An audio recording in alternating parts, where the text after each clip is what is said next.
Buying your very first camera is really exciting, but let's be honest, it is also equally, if not more, overwhelming. There are so many terminology, settings, features that you need to know about, so I really want to help you out and let this be the only video that you need to watch. And we're going to keep it very simple. I'm going to ask you some questions, and we will talk about the most important features, and you grab a piece of paper and write down the importance of each. At the end of the video, I will also give you some real recommendations for different kind of budgets to give you somewhat of a starting point, so that by the end, you'll be able to buy a camera with more confidence. First things first, what are you going to be using the camera for? Now, we've already established, since you clicked on this video, that you want to film with your camera, but you can film many things. Maybe you want to film weddings or interviews or short films or vlogs or music videos, and each of these things prioritize different features in a camera. Now, obviously, when you buy a camera for one thing, you are now not locking yourself down within that niche, but for the buying process, this will help you narrow things down. For example, if you want to vlog or you want to film your vacations, you're now looking for a camera that has good autofocus, but also good stabilization. If you want to shoot indoors or in low light situations, for example, concerts, you want to look at a camera that performs well in low light. So you're most likely going to be looking at a camera with a larger sensor. If your budget allows it, this would be a full frame camera and a higher ISO range. These are just some examples, and we'll get into the features and sensors and all of that later in the video. The second question I want to ask is, what is your skill level? Understanding what level you're at will help you determine what kind of camera will fit your needs and to stay realistic, because it is so easy to get swayed by some expensive camera because everyone's using it, all of your favorite creators, all of the videographers that you follow on Instagram, but chances are you don't need it. For example, I would personally not recommend getting the Sony a7S III unless you have a lot of money, or you're doing it professionally, or you have a real ambition to do it professionally. Other than that, you really don't need to spend thousands of dollars on a good camera. Now, there is something to say for future-proofing, which we will talk about later in the video as well. And this brings me to features. Now, cameras have a ton of features, so we're going to go over the most important ones that you need to know and understand in order to make your decision. In terms of resolution, I think it is an absolute no-brainer to just go for a 4K camera because they come at no additional cost nowadays, and you will future-proof your investment. Now, if you want to shoot slow motion in 4K, this is where you have to pay attention to the features. Not every camera is able to shoot slow motion in 4K. So what you're looking for is either a camera that can shoot up to 60 frames per second in 4K or even 120 frames per second in 4K. If you're new to frames per second, basically the more frames per second, the more you can stretch out a 1-second clip. This is why if you want to slow down your footage, you're looking at 60 or 120 frames per second if you are in an NTSC region, which is, for example, North America, or 50 or 100 frames per second if you are in a PAL area, such as Europe or Australia. Most cameras nowadays have autofocus, but some brands do really excel at this. So you want to ask yourself the question, how much are you going to be relying on autofocus? For instance, if you want to film yourself, having a good autofocus, and more specifically an eye-tracking autofocus, will really help you out. APS-C or full frame. An APS-C camera is also known as a crop camera, which means that it crops in your image. And a full frame camera, as the name says, it captures the full frame. Now, to really simplify these sensors for your buying decision, here's what you need to know. APS-C, smaller sensor, usually more affordable and a lighter camera, but it does crop in your image. Now, full frame is better in low light. It is full frame, but it's generally way more expensive, and the cameras are generally physically bigger and heavier. I personally don't believe that beginners or hobbyists need to spend all that money on a full frame camera, unless of course you have that kind of money. And nowadays APS-C cameras are really good too. I have a very old video explaining these video sensors in more detail, so I'll leave that up here and in the description. Hopefully I will update that someday so you don't have to see the horrific old video. If you're still not sure what your answer to this question is, let's go to the next question, because that one is going to help you. If you're planning to use your camera in low light situations a lot, you're gonna need a camera that performs well in low light. Now, you probably have already heard about ISO, which is a setting that you can use to artificially make an image brighter in camera. However, the higher you go, the more noise that you'll produce. Some cameras on the market are really good at handling a higher ISO without producing a ton of noise, or they have something called dual ISO. If you're filming in low light exclusively, it is worth saving up for a full frame camera because these are generally better because of the larger sensor. Now, if you choose to go for a camera with an interchangeable lens, you do have a little bit of wiggle room here, and you could potentially get away with using an APS-C camera. An APS-C camera or a crop camera, it does catch a little bit less light than a full frame camera, but if you pair that with a lens with a wide aperture, for example the Sigma 16mm f1.4, you will still be able to film in the dark really well. Now this one you're going to be answering with a definite yes. Trust me. In-body image stabilization, or IBIS, is a really important feature in video. It helps you stabilize your video, so unless you're going to be shooting everything exclusively with a gimbal, you're going to want IBIS in your camera. Maybe this seems like a no-brainer, but I want you to write this down anyway so you can check it online or you can ask about it in the store, because I recently went to a camera store with my friend who wants to start shooting video, and the sales lady recommended her a camera without IBIS, and I was like, there is no way I am letting you buy this camera. So silly. This one is quite important and often overlooked: recording limits. If you're planning to film long-form videos, maybe interviews or weddings, you don't want to get a camera with a 30-minute recording limit. In that case, you want a camera that allows you to record unlimitedly. If you're going to choose a camera that does not have a recording limit, you want to make sure that you go online and read some reviews on potential overheating issues, because some cameras can potentially overheat if they run for a long period of time.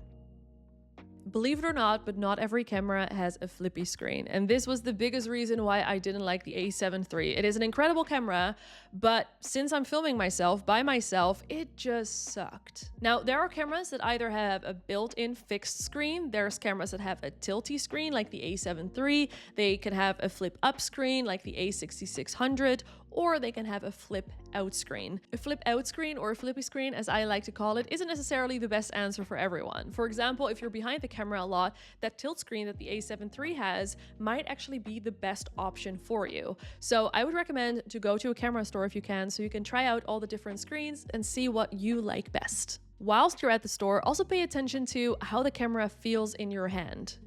Each camera is built differently and it will feel differently in your hand. There's going to be brands or models that you might like more than others. And size and weight is really important depending on what you want to film. For example, if you're vlogging or you're traveling, you probably want to have a more compact camera that also doesn't weigh a ton.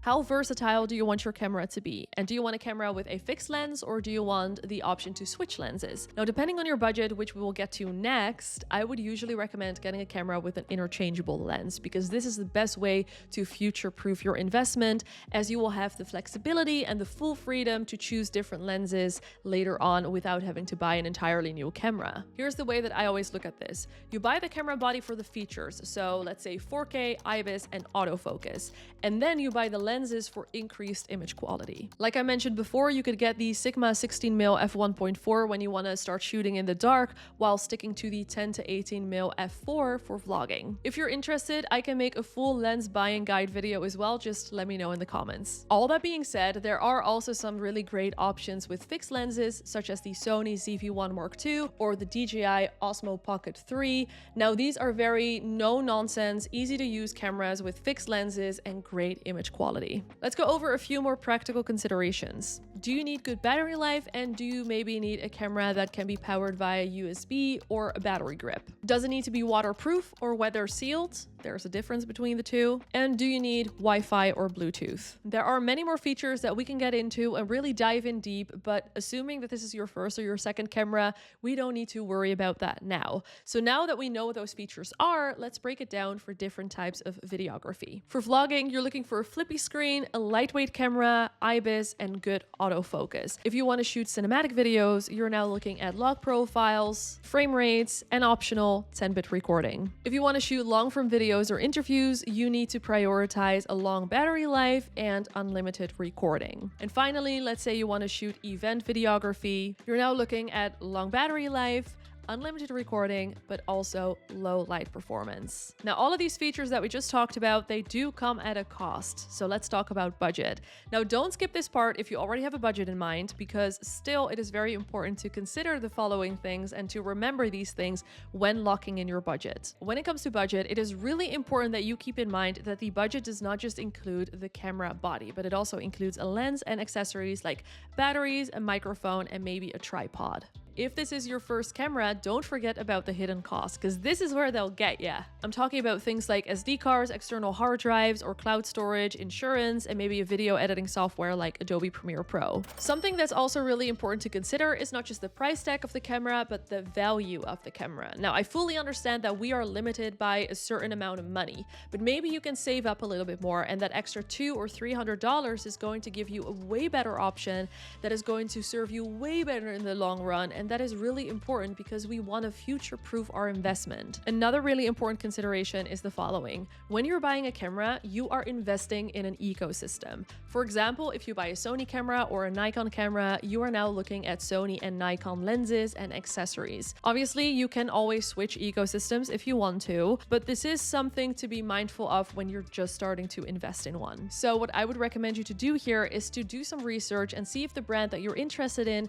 offers a range of lenses or third-party lenses that you can invest in later. Now, if you see a camera that is slightly outside of your price range, or you just want to save some cash, because who doesn't? I love that. What you want to do is you want to look for these open box camera deals. Basically, these cameras are new, they have minimal to no scratches, they've never been used before.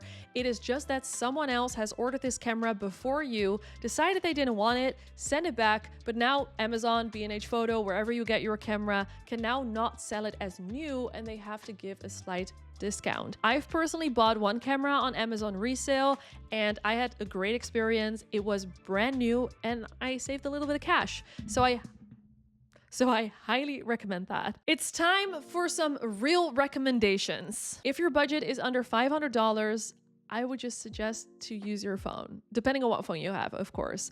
But chances are you're not going to get a way better camera for like $300 or $400. So I would recommend to just use your phone and keep saving up until you're in a higher budget bracket, if that's a word. If you're looking for a camera between $500 and $1,000, I would recommend getting something like the DJI Osmo Pocket 3. It is a very portable and easy to use small vlog camera, but it does look different than most cameras. So if you prefer a more traditional point and shoot camera, look into getting something like the Sony ZV-1 Mark I or Mark II. If you want to know the difference, I've made a video about that, so I'll link that anywhere. If your budget is up to $2,000, you could get something like the Sony a6600 with the Sigma 18-50 f2.8 lens. Or if you're looking for a full frame camera, you could get the Sony a7 III with a kit lens. I personally am not a fan of kit lenses with variable apertures, but maybe this is all you need. 2 notes about these recommendations. 1, these recommendations do not include the additional costs that we talked about earlier, such as SD cards, batteries, etc. And then 2, I actually have a lot more recommendations. So I put them, for the sake of time, I put them in the description box below. So definitely make sure that you check that out. Also, I have turned this video into a massive checklist that you can download and print from my website. If you have any more additional questions, just bring that with you to the camera store so they can help you out better. Now, if you have more questions for me, you know where to find me. And if you want to support me, subscribe, like, and watch any of these videos.